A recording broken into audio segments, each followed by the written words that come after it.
오늘 우리에게 주신 하나님 말씀은 신약성경 누가복음 24장의 말씀입니다.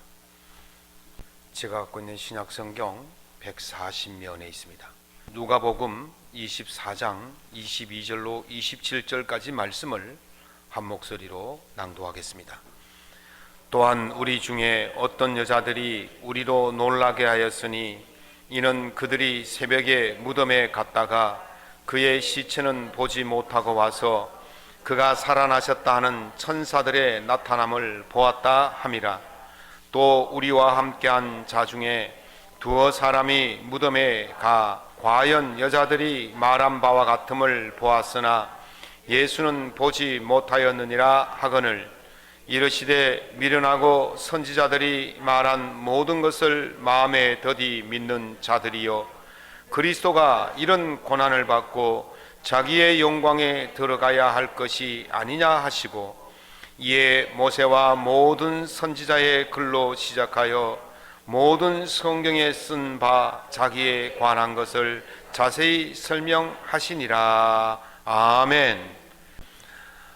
오늘 본문 말씀을 가지고 부활의 길을 걷는 사람들 첫 번째 시간, 믿음의 반응 속도를 높입시다 라는 제목으로 은혜의 말씀을 함께 나누고자 합니다.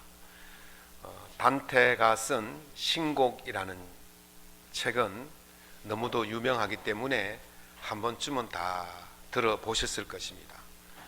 본래 이 단테의 신곡이라는 제목은 우리나라에서 쓰는 제목이고, 이탈리아어로는요 라 디비나 콤메디아라는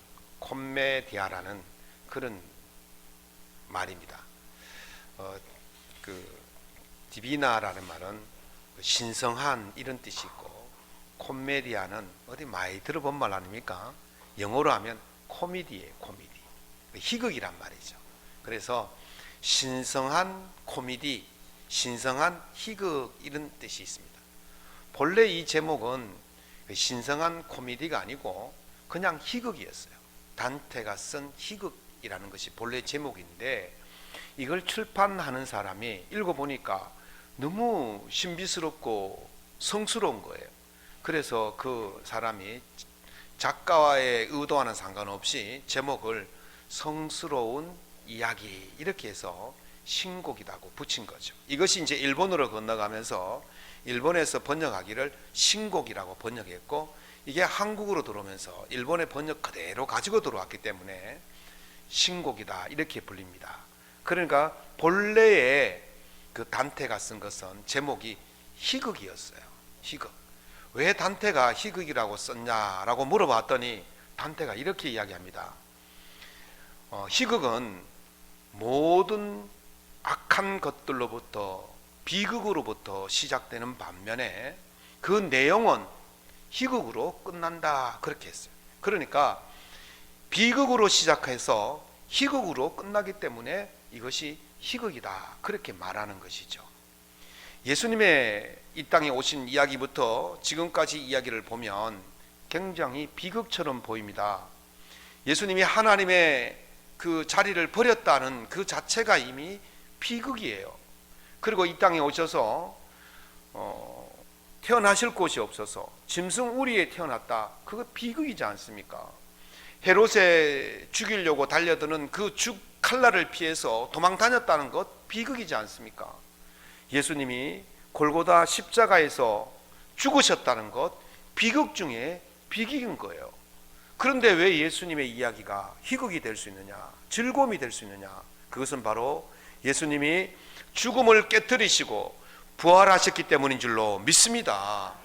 그래서 예수님의 이야기는 비극으로 시작했지만 희극으로 끝났기 때문에 우리는 예수님의 이야기가 비극이 아니라 희극이다 그렇게 이야기할 수 있는 것이죠.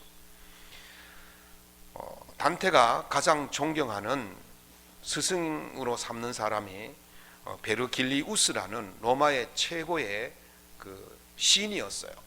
그래서 이 베르길리우스의 안내를 받아서 그 지옥 문 앞에 이르게 되어집니다. 이 단테의 신곡은 세 편으로 이어지는데, 첫째가 지옥 편이고, 두 번째가 연옥 편이고, 세 번째가 천국 편이에요. 그래서 단테가 희극이라고 말하는 이유는 바로 지옥에서부터 시작해서 천국으로 끝나기 때문에 이것이 희극이다, 그렇게 말하는 것이죠. 그래서 지옥 문 앞에 섰는데 지옥에 이런 글이 쓰여져 있었습니다. 나를 통해서 슬픔의 세계로 들어가리라. 나를 통해서 영원한 고통의 세계로 들어가리라. 나를 통해서 영원한 저주의 세계로 들어가리라. 이곳에 들어오는 자들은 소망을 버릴지어다, 그렇게 말했어요. 지옥은 어떤 곳이냐? 영원한 슬픔과 영원한 고통과 영원한 저주가 있는 곳이 지옥이며, 그곳에 있는 자들은 손톱만큼의 소망도 가질 수 없는 곳, 그것이 바로 지옥이라는 것입니다. 그래서 지금 단테가 말하는 그 지옥의 모습은 가장 악하고 가장 추악한 것들의 집합소가 바로 지옥이라는 것이죠. 단테의 안내자 베르길리우스는 이 지옥에 어떤 사람이 들어오느냐라고 말하면서 이야기하기를, 지옥은 성스러운 지식의 빛을 잃어버린 사람들이 들어오는 곳이 바로 지옥이다 그랬어요. 성스러운 지적 빛이 무엇입니까? 그것이 바로 진리예요. 진리의 빛을 잃어버린 사람들이 들어가는 곳이 바로 지옥이라는 거예요. 진리의 빛이 누구십니까? 진리의 빛은 예수님인 줄로 믿습니다. 요한복음에 보면 빛이 빛이었으되 어둠이 깨닫지 못하더라. 예수님이 오셨지만 사람들이 그를 영접하지 아니하더라 그랬어요. 그러니까 빛이신 예수님을 영접하지 못하는 사람들이 가는 곳이 어디냐? 바로 지옥이라는 거예요. 오늘 본문에 엠마오로 내려가는 두 사람이 있었습니다. 이 사람은 그동안 며칠 동안 있었던 그 이야기들을 서로 나누면서 이야기하면서 내려가고 있었어요. 그 3, 4일 동안 어떤 일이 있었습니까? 예루살렘에서 예수님이 대제사장들의 보낸 사람들에 의해서 체포되시고, 가야바 법정에 갔다가 빌라도 법정에서 사형 선고를 받으시고, 골고다 십자가에서 죽으셨어요. 그 이야기를 하면서 내려가고 있는 거예요. 그러면서 한 가지 더 이야기하는 것이 무엇이냐면, 어떤 여자들이 오늘 새벽에 예수님의 무덤에 갔더니 예수님이 안 계시고 부활하셨더라, 그 이야기를 해주었다. 그러면서 그 이야기를 하면서 가는 거예요. 그런데 그들의 얼굴빛이 어땠냐면 슬픈 빛을 띠었다 그랬어요. 지금 이 사람들이 예수님의 이야기를 하는데 슬픈 빛을 띠고 가는 거예요. 왜 그럴까요? 여러분들 예수님의 이야기를 하면 어떤 얼굴이 되어야 돼요? 저처럼 환한 얼굴이 되어야 되는 거예요. 예수님의 모습을 이야기하는데, 예수님의 이야기하는데 그냥 죽상을 하면 안 되는 거예요. 세상의 모든 근심과 걱정을 다 짊어진 사람처럼 그렇게 인상 쓰면서 이야기하면 안 되는 거예요. 예수님의 이야기할 때는 기쁨과 한의가 넘치는 그런 모습으로 이야기해야 될 줄로 믿습니다. 그런데 지금 이 두 사람이 예수님의 이야기를 하는데 온갖 세상의 근심을 다 짊어진 사람처럼 이야기를 하고 있다는 거예요. 왜 그렇습니까? 이들이 지금 내려가는 엠마오 그 길이 소망이 없는 길이기 때문에 그렇습니다. 진리이신 빛을 잃어버린 길이기 때문에 그렇습니다. 그래서 그들이 걷는 길은 영원한 슬픔의 길이고, 영원한 고통의 길이고, 영원한 저주의 길이고, 소망이 없는 길, 다시 말하면 단테가 말했듯이 지옥의 길을 걷고 있게 되는 것이죠. 사랑하는 성도 여러분, 지금 여러분들이 인생을 살면서 걸어가는 길이 어떤 길입니까? 여러분들은 혹시 엠마오의 제자들처럼 그렇게 소망 없이 그런 길을 걸어가고 있지 않습니까? 엠마오로 가는 길은 사실은 지옥으로 가는 길이에요. 어떻게 우리가 이 소망 없는 엠마오 길을 벗어나서 영원한 부활의 소망을 가지고 참된 예수 그리스도를 통하여 구원의 길로 갈 수 있을지 한번 오늘 본문의 말씀을 통해서 생각해 보고자 합니다. 오늘 이 말씀을 통해서 엠마오의 길에서, 저주의 길에서, 슬픔의 길에서, 고통의 길에서 벗어나서 영원한 생명의 길, 부활의 길, 복의 길로 들어설 수 있기를 예수님 이름으로 축원합니다.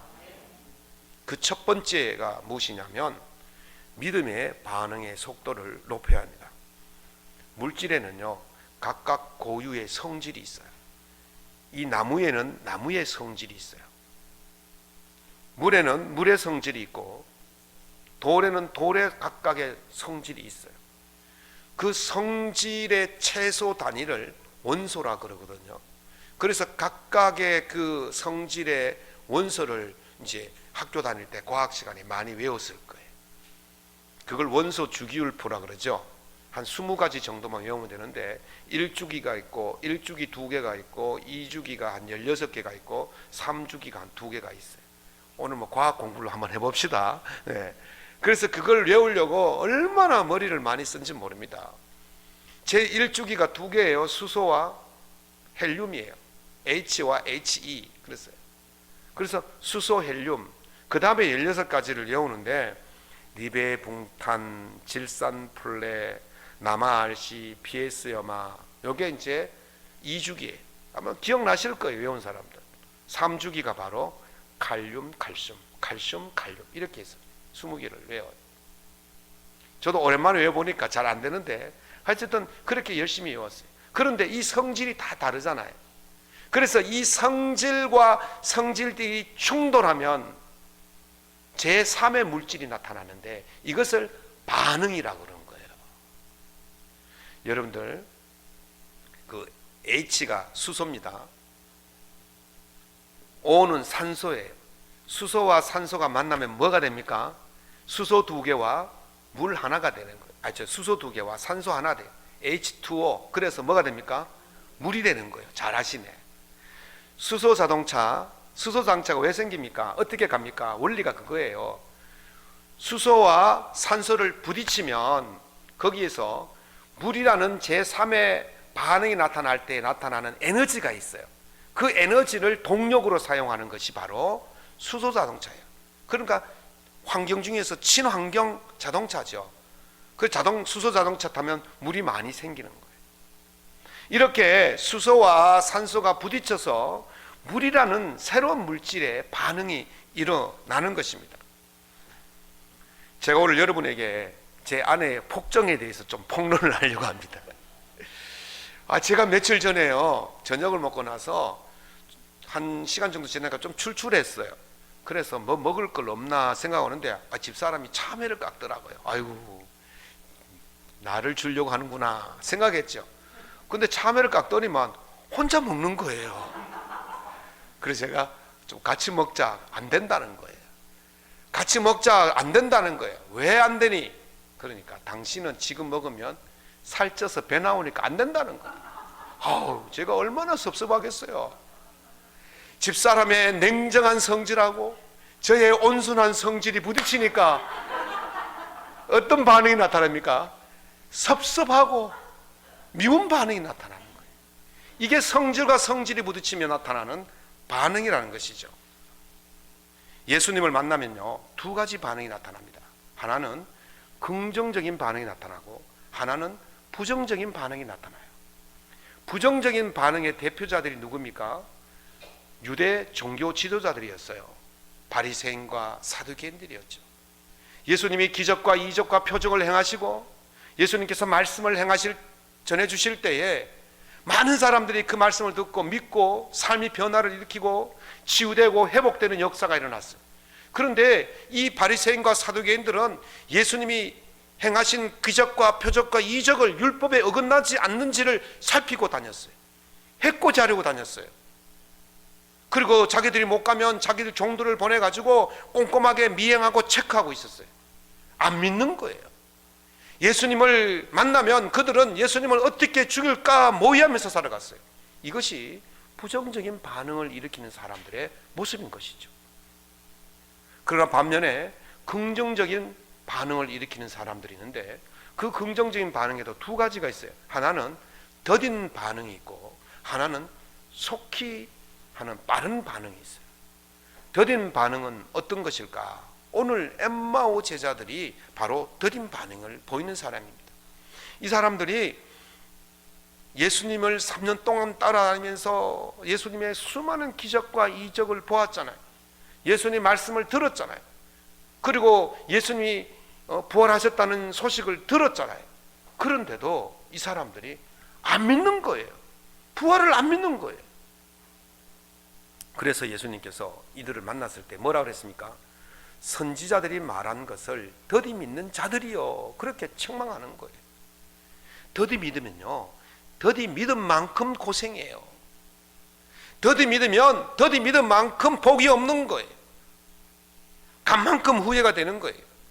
그래서 자기가 교회를 다니고 예수를 믿는다고 말하면서도 확실한 믿음의 확신이 없으니까, 부활의 확신한 소망이 없으니까 자꾸 믿는 것을 뒤로 미루는 거예요. 그러다가 온갖 것 다 당하고 나서 나중에 어떻게 합니까? 천부여 의지없어서 손 들고 옵니다, 이렇게 항복하면서 눈물 콧물 다 흘리고 돌아오는 거예요. 이미 그 고생 다 한 거예요. 늦게 믿으면 늦게 믿을수록 고통이 더 심해지는 줄로 믿으시기 바랍니다. 그러니까 예수 믿으려면, 이왕 믿으려면 어떻게 하셔야 돼요?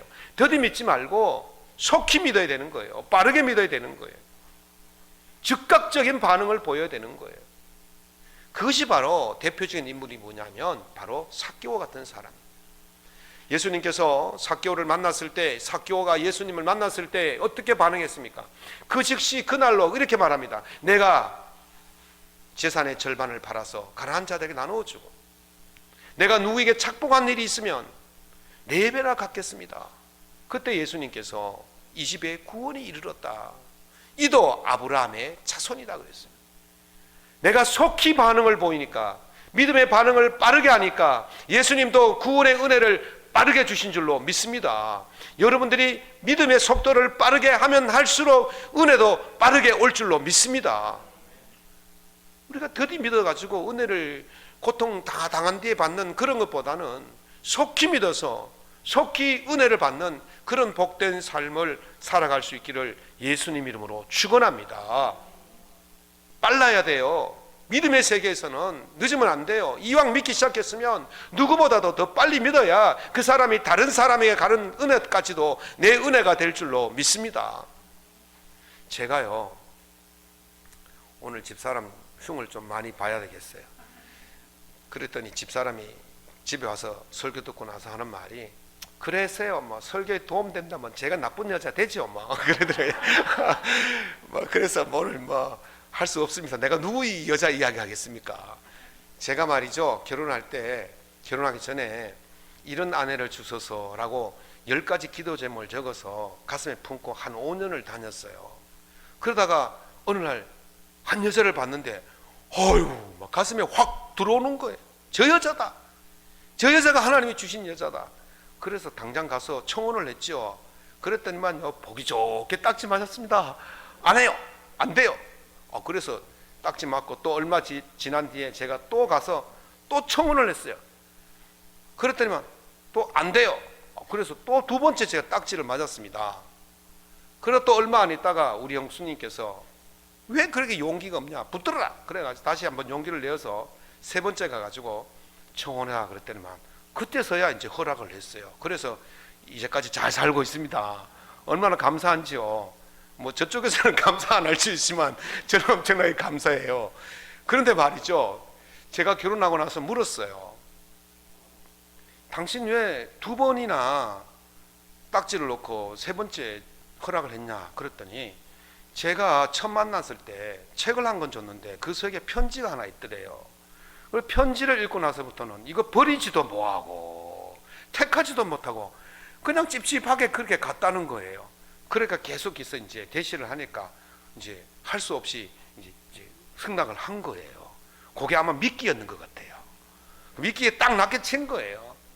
제 아내가 그래도 그때 동네에서는 잘 나가는 처녀였습니다. 예, 동네 총각들이 다 욕심을 부리는, 동네 집안들이 다 욕심을 부리는 참 그런 아가씨였는데요. 얼마나 많은 사람들이 대시를 했겠어요. 그런데 가장 용감하게 대시하니까 되는 거예요. 기도를 5년 했는데 눈앞에 나타났으면 아이고 이제 또 기도해보면 저 여자가 맞는지 안 맞는지 또 기도해보면 그거 놓치는 거예요. 얼마나 많은 사람들이 데려가려고 그랬겠습니까? 그러니까 기도했다면, 눈앞에 나타났다면 응답인 줄 믿고 붙들어야 되는 거예요. 또 기도하면 그것도 언제 답이 옵니까? 그러니까 기도는 언제부터 해야 돼요?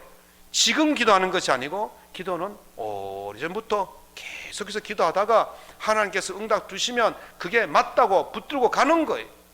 그게 빠른 반응인 것입니다. 사랑하는 성도 여러분, 여러분들이 기도한 내용이 오늘 눈앞에 나타났다면 또 기도하지 말고 믿음으로 받아들일 수 있기를 예수 이름으로 축원합니다. 그럴 때에 그게 내게 되는 거예요. 남들이 낚아채기 전에 그 빠른 반응을 통해서 내 은혜로 만들어 갈 수 있기를 예수님 이름으로 축원합니다. 그러면 이 믿음의 반응을 빠르게 하려면 무엇을 해야 되느냐? 어떻게 해야 되느냐? 불신의 고집을 버려야 돼요. 과학에서는요, 반응의 속도를 결정짓는 데는 4가지 요소가 필요하다 그래요. 그 첫 번째 요소가 활성화 에너지고, 두 번째가 농도고, 세 번째가 그 온도고, 네 번째가 면적이라 그래요. 그래서 오늘은 첫 번째만 이야기하겠습니다. 4가지 다 하면 오늘 오후 예배까지 다 해도 안 되니까 첫 번째 하는데, 이 활성화 에너지가 뭐냐면요, 각 물질에는 성질이 있어요. 이 본래의 성질을 지키려는 그런 에너지가 바로 활성화 에너지예요. 다른 물질과 부딪혔을 때에 나의 이 활성화 에너지가, 나를 지키려는 이 에너지가 높으면 변화가 느려지거나 없고, 이 에너지가, 활성화 에너지가 낮으면 변화가 빨리 되는 거예요. 저는 이 활성화 에너지를요, 사람이 가지고 있는 본래의 성질 또는 고집이라고 생각해 봅니다. 여러분들 성질을 뭐라 그래요?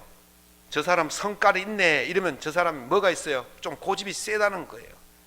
저 사람 성질이 고약하다 이러면요, 그 사람 좀 고집이 있다는 소리예요. 그 성질, 그 고집을요, 내가 나를 지키려는 고집이 강하면 강할수록 변화가 안 일어나는 거예요. 안 받아들이는 거예요. 그러나 내 고집을 내려놓으면, 받아들이면 제3의 모습으로 나타나게 되는 것입니다.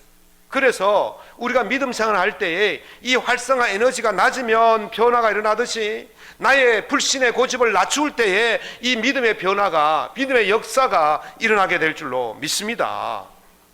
엠마오로 가던 두 제자의 모습이 뭐냐면 바로 이 불신앙의 고집이 가득 차 있었어요. 3년 동안 따라다녔으면 좀 변해야 되지 않겠습니까? 믿어야 되지 않겠습니까? 어떤 일이 일어나도 예수님이 믿어야 되지 않습니까? 예수님께서 자기가 부활하시겠다는 이야기를 벌써 3번이나 했어요. 그리고 여자들이 예수님 부활했다고 그 증거를 들이밀었어요. 그러면 어떻게 하셔야 됩니까? 믿어야 되는 거예요. 그런데 이 제자들이 불신의 그 고집이 세니까 안 믿은 거예요. 못 믿은 거예요. 그러니까 어디로 가고 있습니까? 엠마오로 내려가는 거예요. 지옥의 길로 가는 거예요. 그래서 예수님께서 그들에게 미련하고 선지자들이 말한 것을 더디 믿는 자들이다, 그렇게 말씀하신 거예요. 미련하단 말은 고집이 세단 말이에요. 여러분들이 예수를 믿고 정말 진정한 변화를 일으키려면 나의 그 활성화 에너지, 나의 고집을 내려놓고, 불신의 고집을 내려놓을 때에 예수의 진정한 은혜가 내 은혜가 될 줄로 믿습니다. 좀 깨뜨려야 돼요. 나의 성질을 없애야 돼요. 죽여야 돼요. 그런데 안 믿는 거예요. 오늘 양문교회 예배 드리시는 모든 여러분들의 모든 불신의 고집을 내려놓고 예수님을 제대로 믿어서 은혜 속에 살아갈 수 있기를 예수님 이름으로 축원합니다. 예수님께서 이렇게 말씀하십니다. 오늘 누가복음 24장 27절 보십시오. 모세와 모든 선지자의 글로 시작하여 모든 성경에 쓴 바 자기에 관한 것을 자세히 설명하고, 30절 31절 떡을 가시사 축사하시고 떼어 그들에게 주실 때 그들의 눈이 밝아져 부활하신 예수님이신 줄을 알아보게 되었다 그랬어요. 눈이 밝아졌다, 이 말은요, 믿음의 반응이 일어나고 있다는 거예요. 이제까지는 나의 고집과 불신의 고집으로 가득 차 있었지만은 이제 예수님이 풀어주신 그 말씀을 들을 때에, 그걸 받아들일 때에 믿음의 반응의 역사가 일어나는 거예요. 불신의 고집을 벗어버리면, 불신의 고집을 던져버리면, 불신의 고집을 내려놓으면 새로운 세계, 부활의 세계, 은혜의 세계, 예수의 세계로 들어가게 될 줄로 믿습니다. 리 스트로벨이라는 기자가 있었어요. 이 기자는 자기 아내가 참 열심히 예수를 믿었어요. 그런데 이 사람은 기자 출신이니까 굉장히 지적이에요. 논리적이에요. 이성적이에요. 그러니까 예수의 존재에 대해서 가짜라고 믿지 않는 거예요. 그래서 이 사람이 하루는 내가 예수가 가짜라는 걸 조사해가지고 우리 아내에게 증거를 제시하고 아내가 믿는 예수를 못 믿게 해야 되겠다. 그렇게 작정하고 예수에 대해서 조사를 하기 시작했습니다.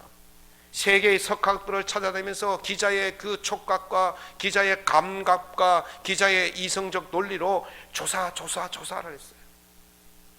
그런데요, 이 사람이 조사하면 조사할수록 예수의 사건이 실제적인 사건이고 예수의 사건이 역사적인 사건이고 예수의 사건이 진정한 은혜의 사건인 줄을 깨닫게 되었어요. 그래서 예수가 가짜라는 것을 밝히려고 쓰다가 예수가 진짜라는 사실을 쓰게 되었어요. 그래서 그 사람이 쓴 책이 예수 사건이라는 책이에요. 그 책 중에서 이런 이야기가 있습니다.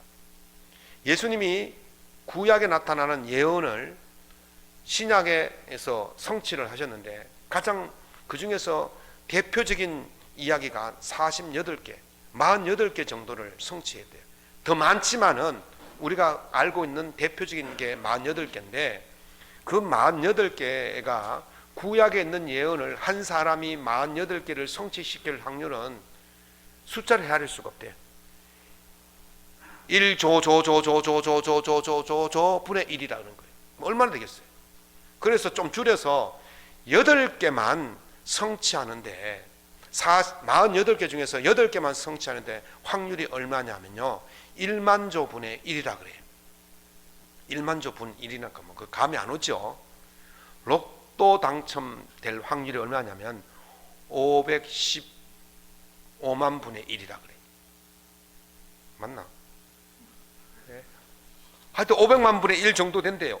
원고 없으면 예비를 못 드리는데 500만 분의 1이라 해도 이 로또를 당첨되는 것은 평생 가도 못 맞추는 사람도 있기는 있어요. 그런데 500만 분의 1이라 그래요. 그러면 1만조 분의 1은 얼마냐? 로또를요 122억 번을 맞을 확률이라는 거예요.